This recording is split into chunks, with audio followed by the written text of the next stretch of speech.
Hello friend, this is Alpana Singh and welcome to learn with Alpana. तो चलिए friend, जैसा कि हम आप सभी लोगों को बता चुके हैं कि हम अपना एक नया सीरीज स्टार्ट किए हैं होम साइंस में फोर्थ सेमेस्टर का जो पार्ट है ह्यूमन डेवलपमेंट, इसके पेपर 1 को आज हम लोग डिस्कस करेंगे, जिसका नाम है व्यक्ति में विकलांगता, जिसे हम लोग इंग्लिश में बोलते हैं पर्सन विथ डिसेबिलिटी। ओके, तो हम लोगों ने देखिए फ्रेंड्स अपना पहला चैप्टर कंप्लीट कर चुके हैं, ठीक है। एंड आज हम चैप्टर 2 के बारे में पढ़ेंगे, जिसका नाम है विकलांगता को परिभाषित एवं समझने के विभिन्न प्रयास, ठीक है। यानी कि जो हमारा डिसेबिलिटीज है, ठीक है, इसके हम लोग यानी कि इसको हम लोग थोड़ा सा डिफिनेशन इसका देखेंगे, ठीक है। इसको समझेंगे थोड़ा सा कि किस प्रकार से हम विकलांगता को समझ सकते हैं, कई प्रकार से हम इसको समझ सकते हैं विकलांगता को, तो कैसे हम लोग समझेंगे इसके बारे में आज हम लोग डिस्कस करेंगे, ठीक है। और पहला चैप्टर हम लोग पढ़ लिए हैं। कल देखिए थोड़ी सी मेरी तबीयत डाउन हो गई थी, जिसकी वजह से हम आप लोगों का चैप्टर 2 का क्लास कल हम नहीं दे पाए थे, ठीक है, कल नहीं दे पाए थे। सो आज हम आप लोगों को 2 क्लास देंगे, ठीक है, चैप्टर 2 एंड चैप्टर 3, ठीक है। और कंटिन्यू आप लोग फ्रेंड्स क्लास को करते रहिए। देखिए काफ़ी लोगों का पूछ रहे हैं, यानी कि काफ़ी लोग कि मैम कब से एग्जाम होगा फोर्थ सेमेस्टर का। तो देखिए बहुत ज़्यादा तो नहीं, हो सकता है कि आप लोगों का मई के फर्स्ट वीक में एग्जाम हो सकते हैं, ठीक है। तो इसकी वजह से आप लोग अपना तैयारी में लगे रहिए। जब भी आपका एग्जाम हो आप लोग 100% श्योर अच्छे मार्क्स लेकर के आएँ, ठीक है। तो चलिए सबसे पहले हम लोग समझेंगे कि विकलांगता को कैसे परिभाषित करें, ठीक है, और इसको हम लोग कैसे अनेक तरीके से समझ सकते हैं। तो सबसे पहले देखिए फ्रेंड्स, यहाँ पर हम लोग पढ़ेंगे विकलांगता के बारे में थोड़ा सा, बस आप लोगों को यहाँ पर समझाने की कोशिश कर रहे हैं, ठीक है, ध्यान दीजिएगा। विकलांगता की स्थिति में विकास निम्न हो जाता है, ठीक है, ये निम्न रहेगा, ठीक है। यानी कि जब कोई बच्चा विकलांग होता है तो उसका जो विकास होता है, उसका शारीरिक विकास होता है, मानसिक विकास होता है, उसका जो संवेगात्मक विकास होता है वो निम्न यानी कि थोड़ा सा धीरे मंद गति से होने लगता है, ठीक है। देखिए शारीरिक विकास मंद हो जाता है, इसमें बच्चे अन्य बच्चों की तुलना में धीरे धीरे वृद्धि करते हैं। बिल्कुल सही बात है यहाँ पर।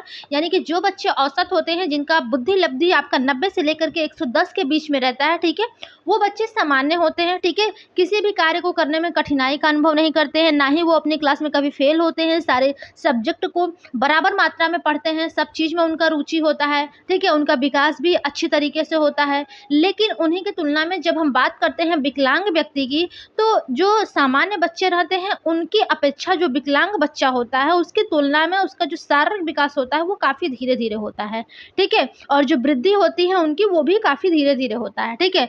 मानसिक रूप से मंद बालक सामान्य बच्चों की तुलना में मंद गति से कार्य करते हैं। बिल्कुल सही बात है। देखिए जब बच्चा विकलांग होगा, ठीक है, तो वो सामान्य बच्चे की तरह कार्य कैसे कर सकता है, ठीक, ये तो आप सभी लोग समझ रहे होंगे। यदि आप लोगों के पेपर में ये चीज़ लिखने के लिए आता है तो आई होप आप लोग अच्छे से लिख लोगे, ठीक है।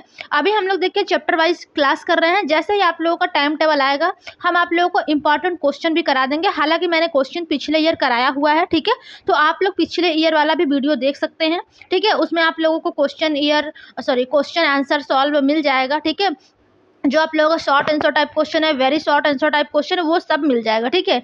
यहाँ पर मेरा चैप्टर वाइज यानी कि क्लास कराने का ये मकसद है कि आप लोग यदि बुक से पढ़ते हो, ठीक है, तो आप लोग हर एक चीज़ अच्छे से क्लियरफाई करके आप लोग पढ़ लेते हो। लेकिन जब आप वही चीज़ श्योर सीरीज से क्वेश्चन आंसर हम आप लोगों को कराने को तो करा देंगे, लेकिन आप लोगों को बस वही चीज़ मिलेगा जो श्योर सीरीज में थोड़ा मात्रा में रहता है, ठीक है। लेकिन जब आप लोग बुक से पढ़ते हो तो उसको आप ब्रॉड में पढ़ते हो, थोड़ा बड़े लेवल पे पढ़ते हो, ज़्यादा वहाँ पे समझ में आता है, ठीक है। इसकी वजह से हम आप लोगों को चैप्टर वाइज क्लास करा रहे हैं, ठीक है।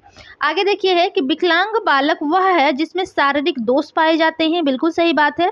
इस कारण से वह बालक सामान्य बालकों की तरह विभिन्न क्रियाएं करने में असमर्थ हो जाता है। बिल्कुल सही बात है। देखिए जो विकलांग बच्चा होता है, जो डिसेबल्ड चाइल्ड होता है, उसमें कुछ फिजिकल दोष पाए जाते हैं, यानी कि शारीरिक दोष पाए जाते हैं, ठीक है, जिसके कारण जो बालक होता है वो सामान्य बालकों की तरह यानी कि विभिन्न क्रियाएं करने में असमर्थ होता है, वो सहजता से नहीं कर पाता, उसको थोड़े से प्रॉब्लम्स आते हैं, किसको, विकलांग बच्चे को, ठीक है।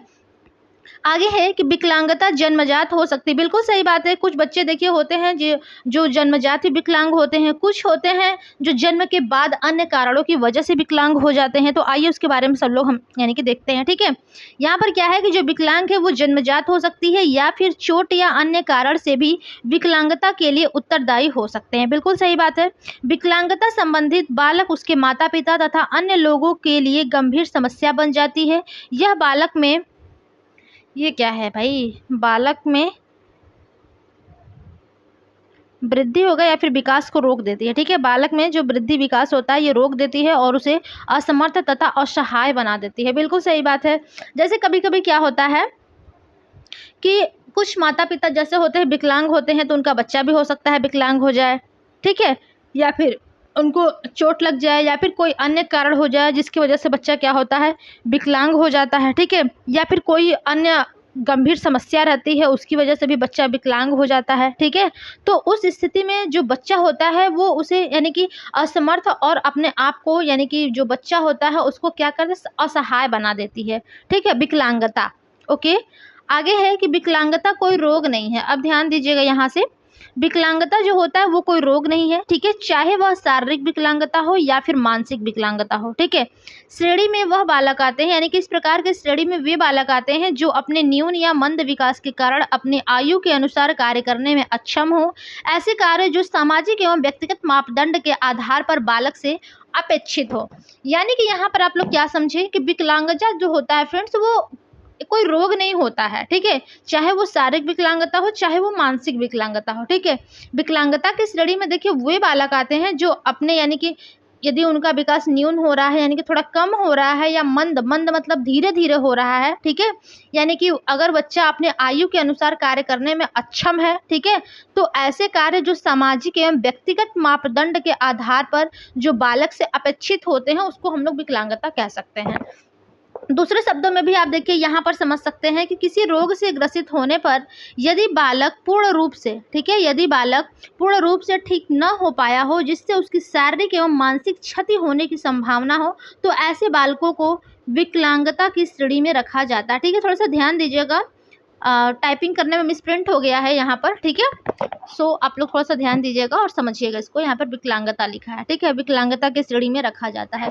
देखिए आगे है कि विकलांगता की रोकथाम सामाजिक एवं चिकित्सीय दृष्टिकोण से संभव है एवं व्यक्ति को प्राथमिक स्तर पर ही उपचार प्रदान करना चाहिए जिससे बालक बाधित स्थिति में न पहुंच जाए। ठीक है, मानसिक मंदन के क्षेत्र में उत्पन्न विकलांगता भी कई प्रकार की होती है जिसे बालक की उम्र एवं कार्यों के आधार पर वर्गीकृत किया जा सकता है।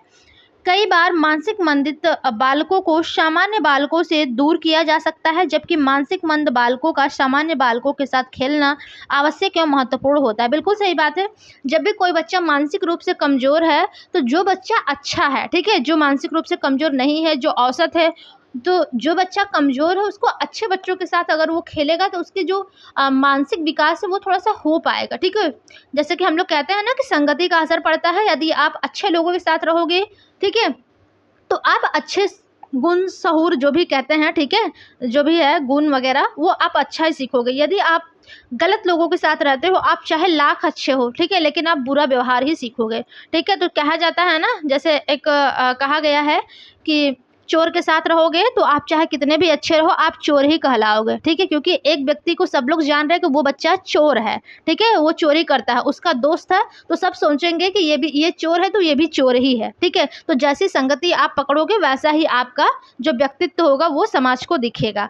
ठीक, तो इसीलिए कहा गया है कि जब भी कोई बच्चा मानसिक रूप से मंद है, यानी कि जब वो मानसिक रूप से पिछड़ा है या फिर धीरे सीख रहा है, तो यदि वो ये अच्छे बालक के साथ रहेगा तो उसका जो विकास होगा मानसिक वो थोड़ा सा अच्छा हो जाएगा। ठीक है, तो इसलिए कहा जाता है कि सामान्य बालकों के साथ जो मानसिक रूप से कमजोर बच्चा है खेलना आवश्यक और महत्वपूर्ण होता है। ठीक है, इससे इन बालकों का विकास संभव हो जाता है। अभी मैंने जस्ट यही बात बताया। ठीक है, कि यदि बच्चा अच्छे लोगों के साथ रहेगा तो अच्छा ही सीखेगा गुण, ठीक है, खराब लोगों के साथ रहेगा तो खराब ही सीखेगा। ओके, चलिए आगे देखते हैं। अब हम लोग आगे देखिए कुछ परिभाषा है, जैसा कि हमने आज के इस वाले चैप्टर में ही है, सेकंड वाले चैप्टर में परिभाषा के लिए दिया है। आइए समझ लेते हैं इस परिभाषा को, डिफिनेशन को भी। ठीक है, यहाँ पर देखिए क्रो एवं क्रो ने 1964 में विकलांग बालक को परिभाषित करते हुए लिखा है कि वह बालक जिनके शारीरिक दोष उन्हें साधारण क्रियाओं में भाग लेने से रोकते हैं, ऐसे बालक शारीरिक अक्षमता से युक्त बालक कहे जाते हैं।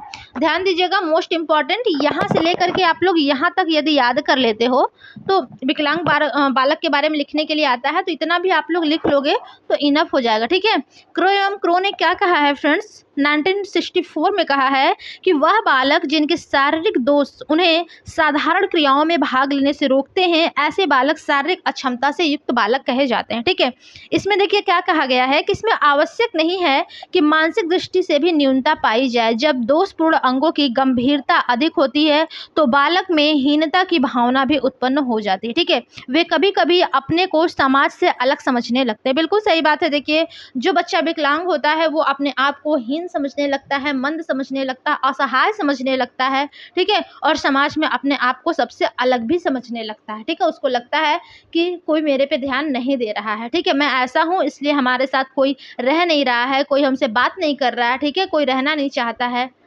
ऐसा होता है। कोई भी आप जब भी समाज में जाओगे थोड़ा-सा देखोगे, कुछ 2-4 लोग थोड़े-से हाई-फाई क्वालिटी के रहेंगे, 2-4 लोग थोड़ा-सा लो क्वालिटी के रहेंगे। ठीक है? तो वहाँ पर जब भी आप देखोगे तो सबका अपना अलग-अलग मेजॉरिटी होता है। जो जिस कैटेगरी से रहता है वो उसी कैटेगरी में रहता है। ठीक है? बहुत कम लोग व्यावहारिक होते हैं जो हर किसी से घुल-मिल जाते हैं। ठीक है? लेकिन देखिए, हमारा ऐसा व्यक्तित्व होना चाहिए कि हम समाज में किसी के भी साथ एडजस्ट कर लें। ठीक है? ऐसा ना हो कि बस 2 लोगों के साथ आए हैं, बस उसी 2 लोगों में रह जाएँ। ठीक है? आप जब भी समाज में निकलिए, सबसे बात करिए, सभी लोगों के साथ घुल-मिल कर रहिए, तब तो आपको पता चलेगा कि हाँ, बाहर वाले के लोग कैसे होते हैं, कैसी हमारे समाज है, हमारे समाज के लोग कैसे होते हैं, किसका रहन-सहन कैसा होता है, कैसा नहीं है। ठीक है?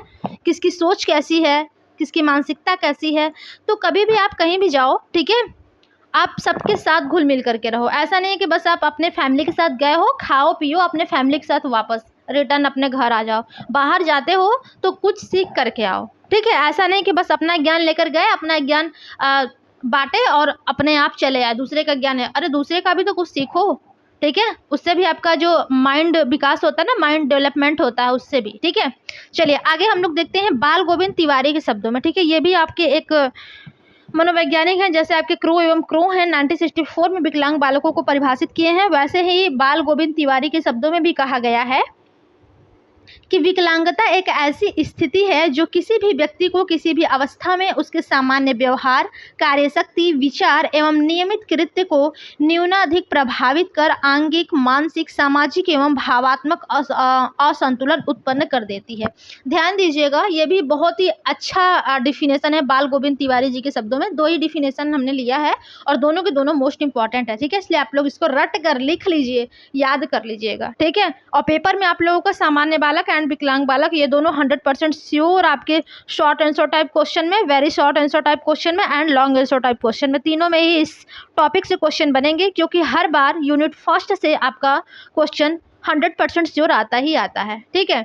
चलिए एक बार फिर से आपको समझाते हैं। जहां भी आप लोगों को कोई भी पॉइंट समझ में ना आए, कोई भी दिक्कत हो, समस्या हो, प्रॉब्लम हो, आप लोग हमें कमेंट बॉक्स में कमेंट करके मैसेज कर सकते हो, बता सकते हो। हम सबका मैसेज सीन करते हैं, देखते हैं, और जहाँ मुझे लगता है कि हाँ आप लोगों का रिप्लाई देना है, वहाँ पे मैं रिप्लाई भी करती हूँ, अन्यथा मैं अगले वीडियो में आप लोगों को सब कुछ बता देती हूँ। ठीक है? चलिए देखिए, बाल गोविंद तिवारी के शब्दों में क्या कहा गया है कि जो विकलांगता होती है, जो हमारे डिसेबिलिटीज होती है, वो एक ऐसी स्थिति है, ठीक है, जो किसी भी व्यक्ति को किसी भी अवस्था में उसके सामान्य व्यवहार, यानी कि उसके जो औसत व्यवहार है, जो भी उसकी कार्यशक्ति है, जो भी उसका थिंकिंग यानी कि विचार है, जो भी उसके नियमित कृत्य हैं, ठीक है, उसको न्यूनाधिक प्रभावित करके आंगिक, मानसिक, सामाजिक एवं भावात्मक असंतुलन उत्पन्न कर देती है।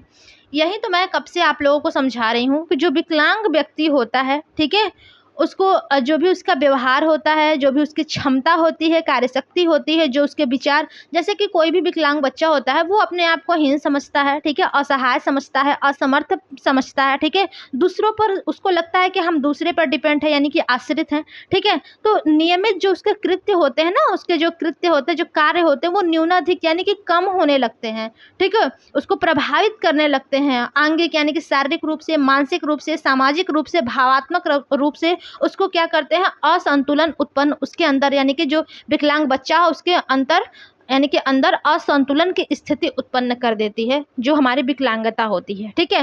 तो ये कहना है हमारे बाल गोविंद तिवारी जी का। ठीक है?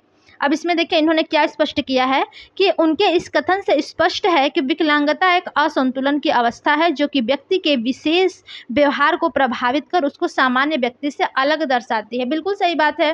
ठीक है, बच्चा क्या सोचने लगता है, यानी कि जो भी बच्चा है विकलांग, उसके व्यवहार को प्रभावित कर देती है हमारी जो विकलांगता है, और उस व्यक्ति को सामान्य से थोड़ा सा अलग दर्शाने लगती है।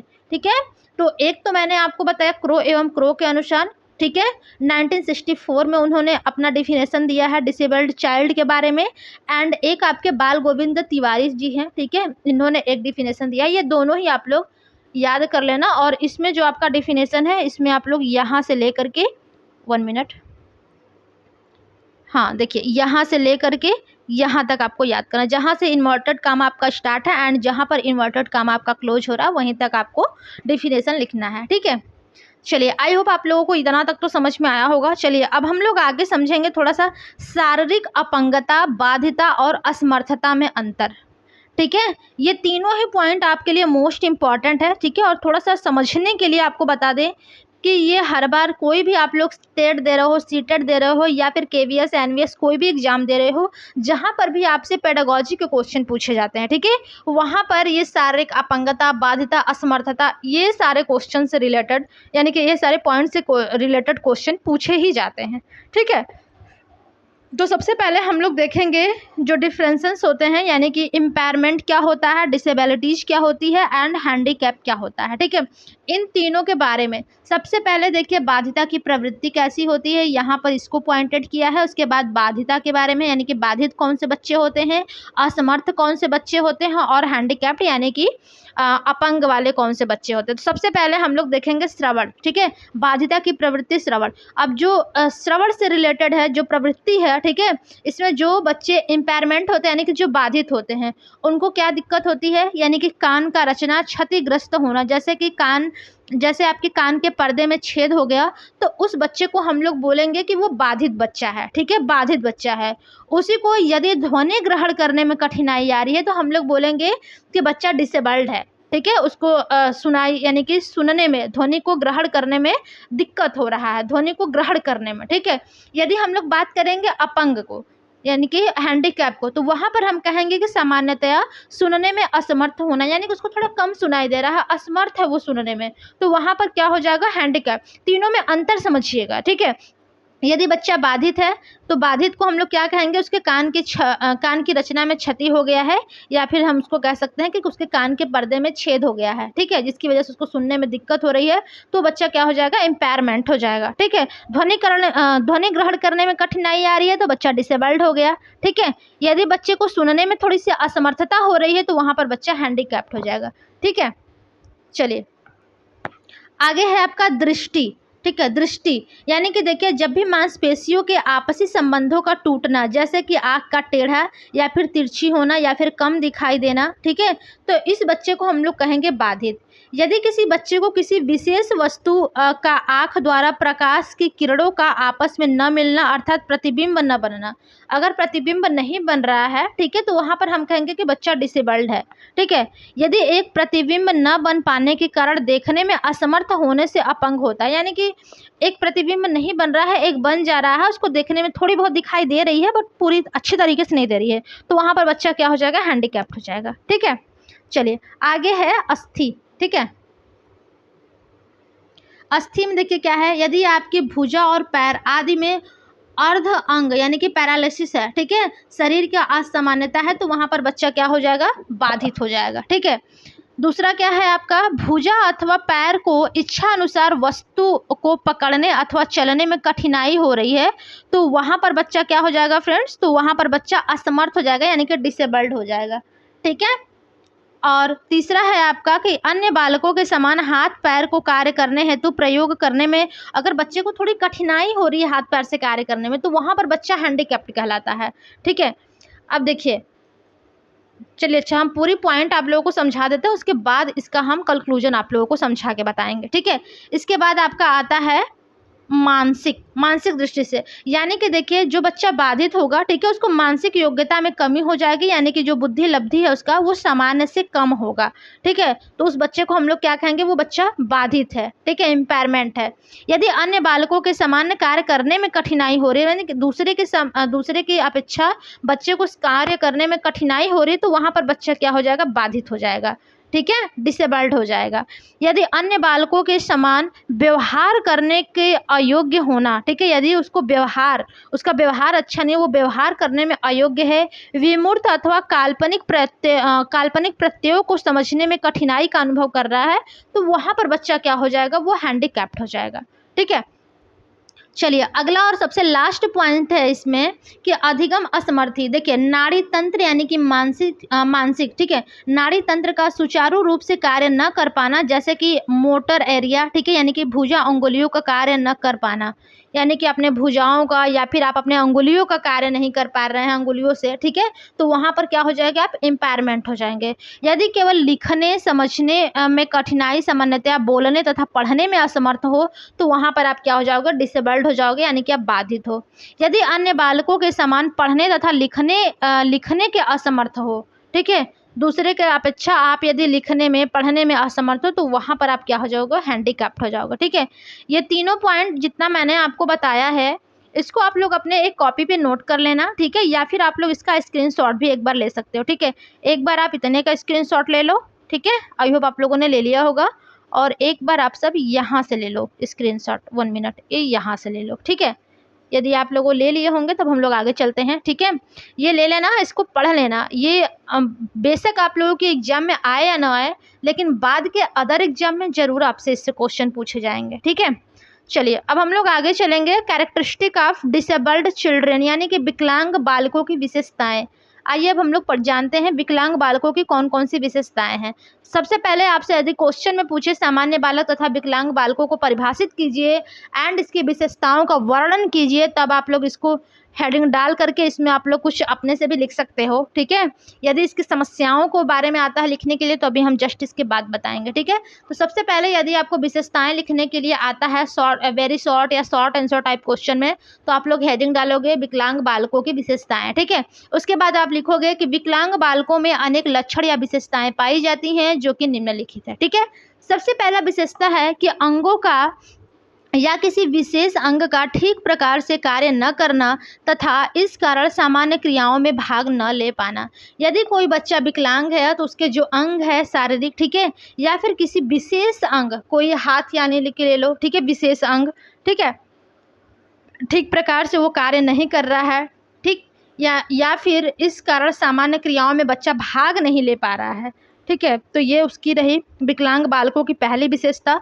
दूसरी विशेषता है कि विकलांगता के कारण तनाव तथा सामान्य बालकों से समायोजन की समस्या, यानी कि जो विकलांग बच्चा होता है, ठीक है, उसके कारण यानी कि विकलांगता के कारण बच्चे के अंतर्गत तनाव आ जाता है, ठीक है, और सामान्य बालकों से एडजस्टमेंट करने की समस्या सबसे ज़्यादा उसको रहती है, वो यानी कि एडजस्ट नहीं कर पाता है। तीसरा पॉइंट है कि व्यक्तित्व विकास पूर्ण रूप से न हो पाना। बिल्कुल सही बात है, जो विकलांग बच्चे होते हैं, ठीक है, उनका जो व्यक्तित्व विकास होता है वो यानी कि अच्छे प्रकार से नहीं हो पाता, पूर्ण रूप से नहीं हो पाता है, ठीक है। चौथा पॉइंट आपका संवेगात्मक असंतुलन। देखिए जो इमोशनल डिसबैलेंस होता है, ठीक है, जो संवेगात्मक असंतुलन होता है वो विकलांगता की स्थिति में ज़्यादातर होता है, ठीक है, यानी कि संवेगात्मक संतुलन की स्थिति का होना विकलांग बच्चों में। पांचवा पॉइंट है आपका आत्म प्रदर्शन की कमी, ठीक है, यानी कि वो खुद का प्रदर्शन नहीं कर पाता है, वो हमेशा अलग भागता रहता है, अलग ही रहता है, अपने आप को दूसरे से क्या समझता है, अयोग्य समझता है, ठीक है, अक्षम समझता है, अपने आप को हीन भावना दिखाता है, ठीक है, उसमें आत्म प्रदर्शन की कमी होती है।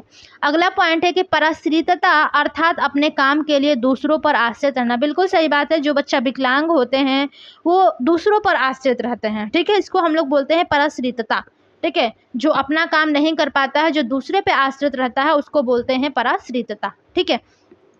अगला पॉइंट है कि यहाँ से देखती हूँ, हाँ यहाँ पे है, ठीक है, अगला और लास्ट पॉइंट है मानसिक एवं संज्ञानात्मक योग्यता की कमी। बिल्कुल सही बात है। देखिए जो बच्चा विकलांग होगा तो उसका जो कॉग्निटिव डेवलपमेंट होगा, ठीक, जो उसका संज्ञानात्मक विकास होगा उसमें उसको कमी पाई जाएगी विकलांग बच्चे के अंतर्गत, ठीक है। मानसिक विकास उसका कम होता है जो बच्चा विकलांग होता है। इनका जो आईक्यू लेवल होता है फ्रेंड्स वो 0 से लेकर के 140 के ऊपर तक जा सकता है, कुछ भी हो सकता है, ठीक है। 0 से लेकर के 10 तक भी हो सकता है, ठीक है, एंड 140 के बाद भी हो सकता है। 2 प्रकार के विकलांग बच्चे होते हैं, अभी मैंने पहले वाली क्लास के अंतर्गत बताया है आपको, ठीक है। चलिए अब हम लोग पढ़ेंगे विकलांगता के कारण, यानी कि विकलांगता जो है वो किस किस के कारण हो सकता है, ठीक है। Cases of disability. सबसे पहले इसमें आप लोग लिखोगे कि व्यक्ति में विकलांगता के कारण अनेक हो सकते हैं, उसमें से कुछ निम्नलिखित हैं, ठीक है। यानी कि विकलांगता के जो कारण हैं वो कई प्रकार के हो सकते हैं। उसमें से सबसे पहला कारण आपका आता है आनुवंशिकता, यानी कि हेरिडिटी। ओके, सबसे पहले देखिए जो हमारी विकलांगता होती है, ठीक है, यानी कि विकलांगता का जो एक मोस्ट इम्पॉर्टेंट कारण होता है वो आपका आनुवंशिकता होता है। जो गर्भावस्था के दौरान कुछ कारणों से बच्चों में विकलांगता हो सकती है, ठीक है, विकलांगता हो सकती है, जैसे कि गर्भावस्था के दौरान मां द्वारा धूम्रपान करना, ठीक है, जीन्स या फिर गुणसूत्र यानी कि क्रोमोसोम्स में खराबी के कारण भी ऐसे हो सकता है। यदि कोई यानी कि कोई महिला है वो गर्भावस्था में है, धूम्रपान कर रही हैं, ठीक है, या फिर उनके जीन्स यानी कि जो भी उनके क्रोमोसोम्स है, गुणसूत्र हैं, उनमें कोई खराबी है तो बच्चा विकलांग हो सकता है, ठीक है। तो ये हमारी आनुवंशिकता हेरिडिटी के कारण होता है। दूसरा बच्चा कैसे विकलांग हो सकता है, तो दूसरा है प्रतिकूल वातावरण, ठीक है। प्रतिकूल वातावरण में है कि यदि बच्चे के आसपास का वातावरण प्रतिकूल है और उसे पर्याप्त पोषण आदि नहीं मिल रहा है तो भी शारीरिक दोष उत्पन्न हो सकता है, ठीक है। दुर्बल आर्थिक स्थिति भी इसमें सहायक है। बिल्कुल सही बात है। यदि आपको अनुकूल वातावरण नहीं मिल रहा है, ठीक है, प्रतिकूल वातावरण मिल रहा है, उसको बच्चे को यानी कि अच्छी प्रकार से पोषण नहीं मिल रहा है तो भी शारीरिक दोष उत्पन्न हो सकता है, ठीक है। और दुर्बल आर्थिक स्थिति भी इसमें सहायक होती है, यानी कि आपकी आर्थिक स्थिति अच्छी नहीं है, ठीक है, तो आप देखिए आप अपना वातावरण अच्छा नहीं कर सकते हो, ठीक है। खान पान में भी पूरी तरीके से आप यानी कि जो भी पोषक तत्व हैं, ठीक है, संपूर्ण पोषक तत्व वो आप नहीं ले रहे हो, तब भी बच्चे क्या होगा, विकलांग हो जाएगा। तीसरा पॉइंट है इसमें आपका दुर्घटना। देखिए यहाँ पर है दुर्घटना। इसमें क्या है कि ऐसे बच्चे या व्यक्ति जो दुर्घटनाओं के शिकार हो जाते हैं उनमें विकलांगता आ सकती है, ठीक है। गर्भावस्था में मां के दुर्घटना में फंसने पर भी शारीरिक दोष उत्पन्न हो सकते हैं, यानी कि जब भी यानी कि जो बच्चे या फिर जो व्यक्ति होते हैं यदि वो दुर्घटनाओं के शिकार हो जाते हैं, ठीक है, बाद में जन्म के बाद, तब भी उनमें विकलांगता आ जाती है, ठीक है। और गर्भावस्था में मां के दुर्घटना में फंसने पर भी शारीरिक दोष उत्पन्न हो सकता है, यानी कि गर्भावस्था के दौरान यदि मां के साथ कोई दुर्घटना हो गया है तो वो बच्चे को भी हो सकता है कि बच्चा भी विकलांग यानी कि उत्पन्न हो जाए, ठीक है। चौथा पॉइंट है आपका आयु, यानी कि एज, जो कि दुर्घटना का संबंध आयु से भी है, ठीक है। अधिकतर देखिए 6 से लेकर के 7 वर्ष के जो बच्चे होते हैं वो दुर्घटना का शिकार हो जाया करते हैं, ठीक है। इसी कारण भी उनमें शारीरिक दोष आ जाते हैं, यानी कि जो बच्चे देखिए लगभग 6 से लेकर के 7 वर्ष के होते हैं वो ज़्यादा भाग दौड़, इधर उधर खेल कूद करना, ठीक है। छत पे रेलिंग है तो रेलिंग में कभी कभी ऐसे, जैसे कि रेलिंग अब जिस प्रकार का आपका लगा हो, कभी कभी लंबा लंबा वाला जो पाइप लगा होता है उसमें से बच्चे क्या होते हैं अपना सर बाहर निकाल लेते हैं, आता नहीं है फिर अंदर, ठीक है। या फिर कुछ बच्चे होते हैं कि रेलिंग पे चढ़ जाते हैं जिसकी वजह से पैर वगैरह फिसल गया, हाथ छूट गया तो वो गिर जाते हैं, ठीक है, तो वो दुर्घटना का शिकार हो जाते हैं, तो बच्चे फिर विकलांग ही हो जाते हैं। कुछ यानी कि कुछ अजीब सा अगर चोट आ जाए अंदरूनी या फिर हाथ वगैरह पैर वगैरह कुछ में भी चोट आ जाता है सर वगैरह में, तो वो फिर होता है ना कि बचपन में चोट लगा है इसलिए इसका जो मेंटल शक्ति है वो थोड़ा कमज़ोर हो गया है, ठीक है, कट जाता है कुछ कहीं, तो वो होता है ना कि बचपन में गिर गए हैं इसलिए ऐसा हो गया है। तो ज़्यादातर यही होता है 6 से लेकर के 7 वर्ष के जब बच्चे होते हैं अक्सर ज़्यादातर वो यानी कि दुर्घटनाओं का शिकार हो जाया करते हैं, तो उससे भी उनमें शारीरिक दोष आ जाते हैं, ठीक है। अब हम लोग देखेंगे लास्ट पॉइंट, पांचवा बीमारियां। कभी कभी देखिए जो बच्चे होते हैं वो गंभीर बीमारियों से भी ग्रसित हो जाते हैं जिस कारण उनमें शारीरिक दोष आ जाते हैं, यानी कि देखिए जो बच्चे होते हैं कभी कभी कुछ ज़्यादा ही उनको गंभीर बीमारियों से वो जब ग्रसित हो जाते हैं जिसके कारण बच्चे में शारीरिक दोष आ जाता है और वो विकलांग हो जाते हैं, ठीक है। तो आई होप आप लोगों को ये भी समझ में आ गया होगा। आज हमने पढ़ा विकलांग बच्चों की परिभाषाएं एंड उसकी विशेषताएं एंड उसके कारण, ठीक है। अब हम लोग पढ़ेंगे प्रॉब्लम्स ऑफ डिसेबल्ड चिल्ड्रेन, यानी कि विकलांग बालकों की समस्याएं। ठीक है, सबसे पहले हम लोग विकलांग बालकों की समस्याएं के बारे में यहाँ पर थोड़ा सा समझेंगे, उसके बाद आगे हम लोग डिस्कस करेंगे। ठीक है, यहाँ पर देखिए पॉइंट है, पॉइंट नहीं ऐसे ही थोड़ा सा समझने के लिए है। ठीक है, विकलांग बालकों की समस्याओं के बारे में कि जो विकलांग बालक होते हैं उनका सामान्य बालकों के समान विकास नहीं हो पाता है। ये मैंने बार बार बता रही हूँ, पहले क्लास से लेकर के अब तक बता रही हूँ। ठीक है, और एक चीज़ आज हम आप लोगों को और बता दें कि सबसे पहले तो आप लोग चैनल को लाइक एंड सब्सक्राइब कर लीजिएगा। ठीक है, अपने सभी दोस्तों को आप सभी लोग अपने व्हाट्सएप, फेसबुक, इंस्टा और टेलीग्राम के जरिए शेयर कर दीजिएगा। ठीक है, एंड टेलीग्राम पे आपका चैनल है लर्न विथ अल्पना, वहाँ से भी आप लोग जुड़ जाइए। जो भी हमारे क्लास की नोटिफिकेशन आएगी सबसे पहले वहाँ पर आपको लिंक मिल जाएगा। ठीक है, जिसकी वजह जैसे कि यूट्यूब में काफ़ी नहीं मिलता है जल्दी। ठीक है, तो आप लोगों को वहाँ से मिल जाएगा। अभी हम कुछ क्वेश्चन भी पोस्ट करने वाले हैं। ठीक है, जैसे कि यूपी टेट का एग्जाम आगे आने वाला है, तो यूपी टेट से रिलेटेड हम क्वेश्चन का पोस्ट करेंगे अपने चैनल पर, और कुछ उसके सीडीपी और हिंदी और एसएसटी के वीडियोज भी लाने वाले हैं। ठीक है, अपने चैनल पर। तो जब आपको वीडियो ढूंढने में दिक्कत आने लगेगी होम साइंस की, तो इसकी वजह से आप लोग टेलीग्राम चैनल से जुड़ जाइएगा। ठीक है, और टेलीग्राम चैनल का जो लिंक है हम आपको कमेंट बॉक्स में पिन कर देंगे। ठीक है, तो चलिए अब हम लोग समझते हैं विकलांग बालकों की समस्याएं। ठीक है, तो यहाँ पर हमने क्या बताया कि जो विकलांग बालक हैं उनके सामान्य बालकों के समान उनका जो विकास होता है वो नहीं हो पाता है। ठीक है, जिसके कारण वह अपनी क्षमता व योग्यता अनुसार अपने गुणों और व्यक्तित्व को प्रदर्शित नहीं कर पाता है। कुछ शारीरिक रूप से विकलांग बालक सामान्य बालकों से इतने भिन्न होते हैं कि उन्हें असामान्य बालकों की श्रेणी में रखा जाता है।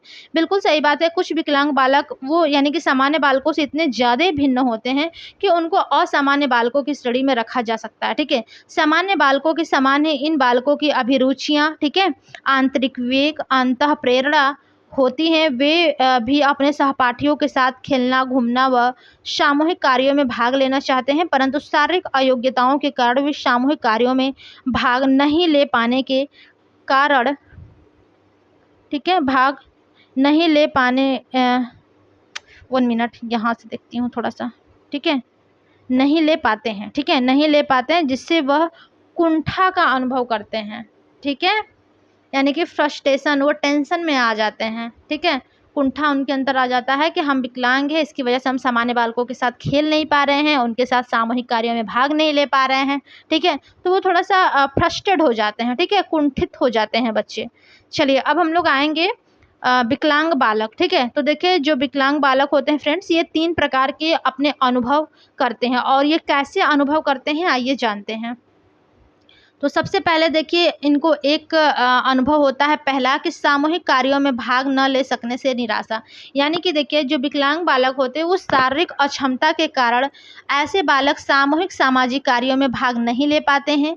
दूसरे लड़कों को खेलते, घूमते, दौड़ते देखकर उसके मन में निराशा होती है, और इस प्रकार के कार्यों में भाग न लेने के कारण उनका शारीरिक, संवेगात्मक और सामाजिक विकास भी नहीं हो पाता है। ठीक है, या आगे है कि विभिन्न कार्यों में भाग न ले सकने के कारण उनका अनुभव भी कम होता है। शारीरिक रोग आदि से वह स्वयं सदैव परेशान और अपने जीवन से निराश होता है। उसे अपना जीवन भार स्वरूप लगने लगता है। वह अपने समाज के लिए अनुपयोगी और महत्वहीन समझने लगता है। जैसा कि मैंने पहले भी बताया है कि देखिए यहाँ पर पॉइंट वाइज हम लोग समझेंगे। ठीक है, कि जो बच्चा क्या है कि अपने सहपाठियों के साथ, जो औसत बच्चे हैं, यदि उनके साथ सामूहिक कार्यों में भाग नहीं ले पाते हैं, ठीक है, दूसरे लड़कों के साथ वो खेल नहीं पाते हैं, घूम नहीं पाते हैं, दौड़ नहीं पाते हैं, तो उनमें क्या होता है, उनके मन में निराशा थोड़ी सी आ जाती है।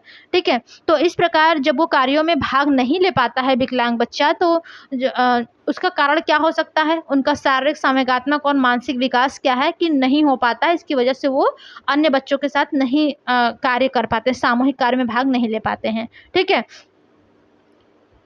तो जो विकलांग बच्चा होता है इसकी वजह से वो अपने आप को महत्वहीन, ठीक है, अपने आप को समझने लगता है वो। ठीक है, और दूसरा पॉइंट है कि दूसरे बालकों का बुरा व्यवहार। चलिए देखिए मोस्ट इंपॉर्टेंट पॉइंट है ये तीनों ही आप लोगों के लिए समस्याओं के बारे में। ठीक है, दूसरे बालकों का बुरा व्यवहार, इसमें है कि शारीरिक अक्षमता के कारण ऐसे बालक कमजोर और यानी कि बुरे दिखाई देते हैं। उनकी शारीरिक न्यूनता के कारण दूसरे बालक उनके साथ अच्छा व्यवहार नहीं करते। वे उन्हें अपने साथ खिलाना, घूमने ले जाना, समूह में भाग लेने देना, ठीक है, आदि पसंद नहीं करते, उसका तिरस्कार करते हैं, भला बुरा कहते हैं, चिढ़ाते हैं, परेशान करते हैं। इन कारणों से ऐसे बालक का सामाजिक विकास नहीं हो पाता। ओके, उन्हें उनका मित्र समाज देय दृष्टि से देखता है, हेय दृष्टि रहेगा ये, ठीक है, हेय दृष्टि से देखता है। छोटी आयु में तो माता पिता देख रेख करते हैं, परंतु बड़े होने पर सब उपेक्षा करने लगते हैं। लड़कियों को तो सदैव ताने ही सुनने पड़ते हैं। बिल्कुल सही बात है, लड़कों का तो चल जाता है, ठीक है, लेकिन लड़कियों का बिल्कुल नहीं चलता है, उनको हमेशा ताना ही सुनने को मिलता है, ठीक है,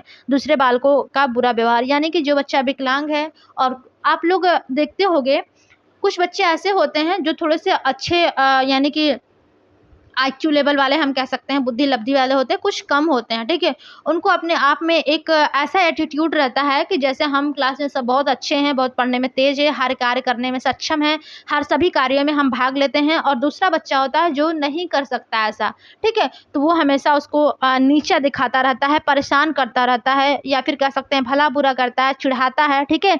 इन कारणों से जो विकलांग बालक होता है, ठीक है, उसका सामाजिक विकास नहीं हो पाता है, ठीक है। उनका मित्र जो होते हैं, क्लासमेट्स जो होते हैं, वही उनको हेय दृष्टि से देखने लगते हैं। जब बच्चा छोटा होता है भाई, तो देखिए माता पिता भाई बहन सब लोग देख रेख कर लेंगे, ठीक है, लेकिन बड़े होने पर क्या होता है, सब लोग उपेक्षा करने लगते हैं, ठीक है, सब लोग साथ नहीं देते हैं।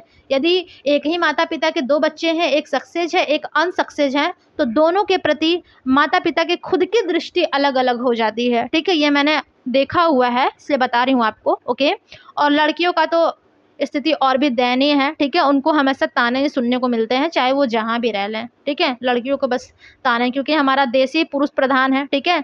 अगर पुरुष खराब भी है थोड़ा तो चलेगा, लेकिन लड़की थोड़ी सी बुरी है, थोड़ा सा उसको कार्य नहीं आ रहा कुछ, तो सिखाने के बजाय लोग उसको ताने मारने से कभी पीछे नहीं हटते हैं।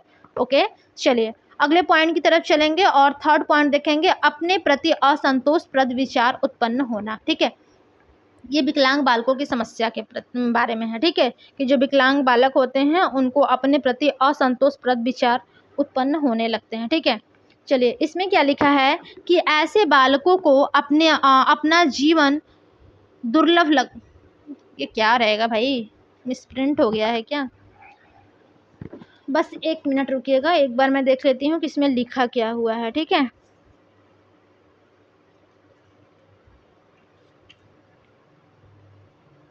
अच्छा, ये दुभर ही है, ठीक है, दुभर लगता है, वे अपने आप को किसी काम का नहीं समझते, उपेक्षा और तिरस्कार के कारण उनमें हीनता आत्मग्लानि के भाव आ जाते हैं, उन्हें ऐसा लगता है कि उनके प्रति सहानुभूति और स्नेह दर्शाने वाला कोई नहीं है, जो कि बिल्कुल सही बात है, ठीक है। संसार में एकाकीपन लगता है, वे सदैव अलग यानी कि सदैव अलग अकेले रहना पसंद करते हैं। यदि माता पिता की आर्थिक स्थिति यानी कि यदि माता पिता की आर्थिक स्थिति अच्छी न हुई, तो उन्हें अनेक व्यक्तिगत समस्याओं का सामना करना पड़ता है, और इतने बड़े संसार में उन्हें अपना कहने वाला कोई दिखाई नहीं देता है, ठीक है। सहानुभूति स्नेह और प्रोत्साहन के अभाव में उनकी अभिरुचियां अभिक्षमताएं प्रतिभाएं आदि सब कुछ क्या होता है, नष्ट हो जाता है। एक बार फिर से पॉइंट्स हेडिंग को समझिएगा कि अपने प्रति असंतोषप्रद विचार उत्पन्न होना, यानी कि जो बच्चा विकलांग होता है वो समाज से तिरस्कृत होता है, अपने मित्रों से तिरस्कृत होता है, अपने घर में भी जब वो बड़ा होने लगता है तो तिरस्कृत होने लगता है, जिसकी वजह से उसमें हीनता आत्मग्लानि के भाव आने लगते हैं, ठीक है। और उस बच्चे को ऐसा लगता है कि हमको सहानुभूति एंड स्नेह दर्शाने वाला कोई है ही नहीं, ठीक है। वो संसार में अपने आप को हमेशा यानी कि अलग, या फिर कह सकते हैं कि अकेला एकाकीपन सा महसूस करने लगता है, ठीक है। यदि देखिए कुछ बच्चों की माता पिता की यदि आर्थिक स्थिति, ठीक है, अच्छी है, तब तो उनका जो व्यक्तिगत समस्याएं हैं वो थोड़ा ठीक ही है, कोई ज़्यादा दिक्कत नहीं होता। यदि उन माता पिताओं की यानी कि जो जिनके बच्चे विकलांग है, यदि उनकी आर्थिक स्थिति अच्छी नहीं है, ठीक है, तो उनको अनेक व्यक्तिगत समस्याओं का सामना करना पड़ता है, और इतने बड़े संसार में उन्हें अपना कहने वाला भी कोई दिखाई नहीं देता है, ठीक है। सबकी सहानुभूति स्नेह प्रोत्साहन, ठीक है, इन सभी के अभाव में जो भी विकलांग बच्चे की रुचियां होती हैं, जो उसकी अभिक्षमताएं होती हैं, जो उसकी प्रतिभाएं होती हैं, सब क्या होता है, नष्ट हो जाता है। ओके, चलिए आगे हम लोग थोड़ा सा इसमें विकलांग व्यक्तियों का राष्ट्रीय व सामाजिक महत्व समझ लेते हैं, ठीक है, कि विकलांग व्यक्तियों का राष्ट्र में और समाज में क्या महत्व है, आइए जानते हैं। देखिए, सामाजिक तथा राष्ट्रीय दृष्टि से भी विकलांग व्यक्ति बड़े महत्वपूर्ण होते हैं, ठीक है? क्योंकि देश की एक बड़ी जनसंख्या में ये लोग भी शामिल हैं, ठीक है? या फिर शामिल होते हैं, जिसके कारण इनका देश की सामाजिक व आर्थिक स्थिति में महत्वपूर्ण स्थान है। इनके द्वारा किए गए कार्य व व्यवहार सदैव कार्य में आते हैं। इनकी शारीरिक व मानसिक अक्षमता को अनदेखा करके इनका प्रयोग भी किसी कार्य व व्यवसाय में नहीं किया जा सकता है, ठीक है? देखिए, युद्ध के समय जो योग्य सैनिक थे, ठीक है, इनको ही मोर्चे पर भेजा जाता है, ठीक है? और इन लोगों के सामने जब संकट आता है तो उत्तम व्यवस्थापकों को ही नियुक्त किया जाता है। जब समाज या राष्ट्र के सामने संकटकालीन स्थिति आती है तो मेधावी नेतृत्व की ओर ही जनता की आंखें लगी रहती है, ठीक है? परिवार नियोजन के कारण इस दृष्टि से देश के सामने एक नवीन समस्या खड़ी हो गई है, क्योंकि देखिए, जो प्रतिभाशाली व प्रबुद्ध लोग हैं, ठीक है, वो सीमित परिवारों में यानी कि या फिर 2 बच्चे ही पसंद करना यानी कि करना पसंद कर रहे हैं। अतः किन बच्चों में प्रतिभा हो गई यह निश्चय पूर्वक नहीं कहा जा सकता है। बिल्कुल सही बात है। पहले के लोगों को देखिए, 4 बच्चे, 6, 8, 10 तक बच्चे हो जाते थे, 12-12 बच्चे होते थे, ठीक है? उसमें से 1-2 खराब हुए, यानी कि थोड़ा-सा कह सकते हैं विकलांग वगैरह कुछ हो सकते हैं, लेकिन कुछ बच्चे जो होते हैं वो हाई बुद्धि लब्धि के होते हैं, हायर थिंकिंग के होते हैं, ठीक है? जैसे कि देखिए, श्री कृष्ण भगवान 8वीं संतान थे, ठीक है? 7 संतान तो माता देवकी की खत्म हो गई थी, लेकिन 8वीं संतान जब हुई तो वो बहुत ही अच्छे हुए भाई, ठीक है? उनको सभी लोग जानते हैं, आप सब भी जानते हैं, ठीक है, कि उनका क्या योगदान रहा है या फिर क्या थे वो, ठीक है?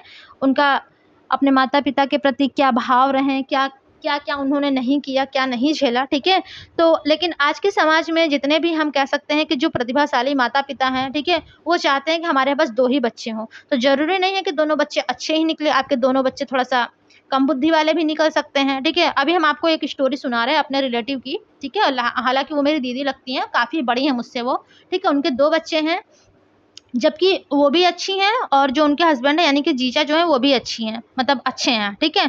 दोनों लोग यानी कि हाई आईक्यू लेवल वाले हैं, जॉब करते हैं, ठीक है? जो दीदी हैं वो भी काफ़ी कह सकते हैं चतुर चालाक वाला उनका माइंड है, ठीक है? घर-वर चलाने में बहुत अच्छे हैं। उनका बेटा जो है वो इंजीनियरिंग किया है, इंजीनियर है, ठीक है? लेकिन जो उनकी बेटी हैं, वो एकदम हाफ माइंड है, कह सकते हैं।